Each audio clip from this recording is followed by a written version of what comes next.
Minamahal kong kapatid at mga kaibigan, paumanhin kung masusuway ko kayo ni Ama. Ngunit buo na ang aking loob at pasya na umuwi at bumalik ng bansa. Una, nais ko ako ang mag-opera ng mata ng inay.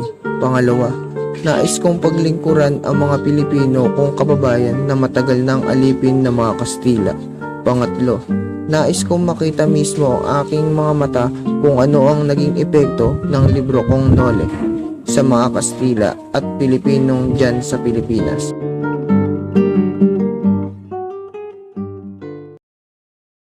Nilisan ni Rizal ang Roma sa pamamagitan ng tren patungong Mercedes at noong ika-3 ng Hulyo taong 1887, sumakay siya ng Gemna na isang bapor. Ito rin ang bapor na nagdala sa kanya sa Europa 5 taon na ang nakakaraan. At noong ika-2 ng Agosto taong 1887 ay pumalaot na ang bapor na galing Saigon patungong Maynila. Hating gabi na nang dumating ang barko sa Maynila.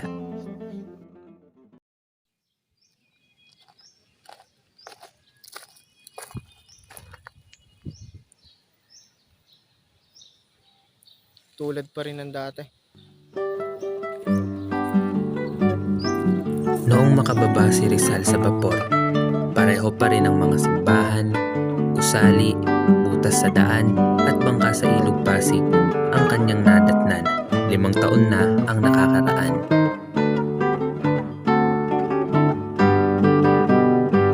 Sa pagbalik ni Rizal sa Calamba ay niyakap siya ng kanyang ina at kapatid.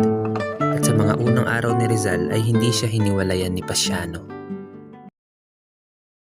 Profesor ng Blumentritt, ako ay nagkaroon ng kaaya-ayang paglalayag. Nakita ko ang aking pamilya, malusog at masaya ang lahat. Dahil mula kaming nagkita, halos naluwa ang lahat sa galak, kaya kailangan kong sumugot ng 10,000 tanong ng sabay-sabay. Sa Calamba, nagtayo ng pagamutan si Rizal at ang kanyang unang pasyente ay ang kanyang ina na halos 1 buwan ng bulag. Ginamot niya ang mga mata nito, ngunit hindi na magawang operahan dahil hindi pa hinog ang mga katarata nito. Gagamutin ko muna po ito. Hindi po ito muna pwedeng operahan, subalit hindi pa nahihilog ang iyong katarata.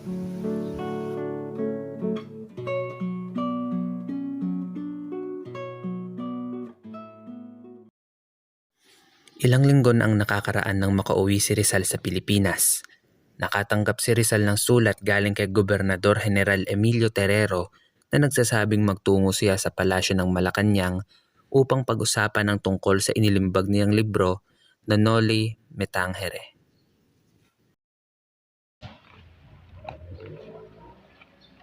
Magandang araw, General Ferrero. Magandang araw. Batid ko po ang dahilan kung bakit niyo ako pinatawag dito. Buti kung ganun, meron lamang nakapagsabi sa akin tungkol sa librong iyong naisulat. Batid sa naayon dito ay mapanira at mapangwasak ito para sa Kastila. Kung kaya't nais kong humingi sana ng kopya. Kinalulungkot ko po, ngunit wala na po akong kopya. Pero huwag po kayong mag-alala. Gagawa po ako ng paraan para maibigay po sa inyo. Walang problema, sir. Asahan ko yan hanggang sa muli.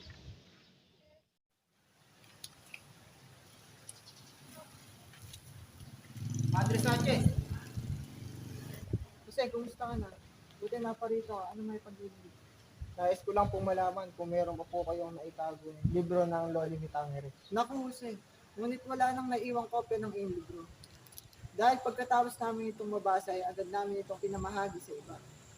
Ngunit mag-ingat ka, Jose, dahil maaari mong mawala ang iyong ulo dahil dito. Huwag po kayong mag-alala. Mag-iingat po ako palagi. Hanggang sa muli po. Palagi ka.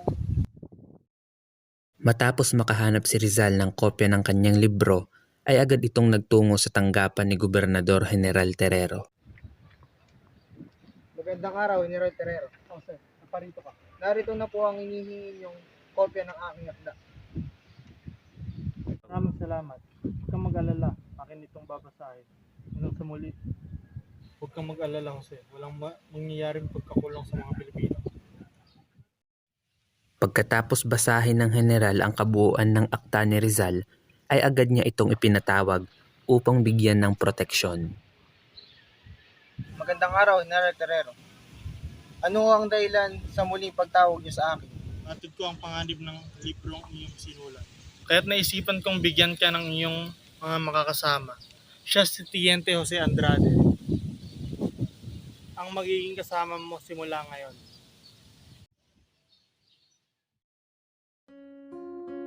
Habang nagiinit pa ang mga mata ng praile sa librong Nolo Me Tangere, hindi naman masyadong napahamak si Rizal sa kalamba. Dahil ito sa kabutihang loob ni General Terrero na nagbigay ng tagapagbantay kay Rizal. Sa pagitan nila Teniente Jose Andrade, isang magandang pagkakaibigan ang nabuo. Napakadalisay at edukado at maginoo ni Jose. Mahilig siyang mangaso, maglaro ng arnis, magpinta at maglakad. Tandang-tanda ko pa ang pagliliwalo namin sa bundok Makiling. Walang masamang tinapay kay Jose dahil siya ay tunay na mapakabuting kaibigan para sa akin. Ngunit hindi rin nagtagal ay napilitan ring muling mang-ibang bayan si Rizal dahil sa nanganganib na ang buhay ng kanyang mga magulang, kapatid at mga kaibigan. Isa pang dahilan nito ay masigit siyang makakalaban para sa kapakanan ng bayan kung siya ay makakapagsulat ng Malaya, at alam niya na magagawa niya lamang ito sa ibang bansa. Anak, masakit man sa amin ang lumayo ka muli, kapakanan mo pa rin ang aming kaligtasan. Tama nga nito. Paalam, itay, inay, mga kapatid at mga kaibigan. Hindi ako lalayo dahil sa takot at duwag ako.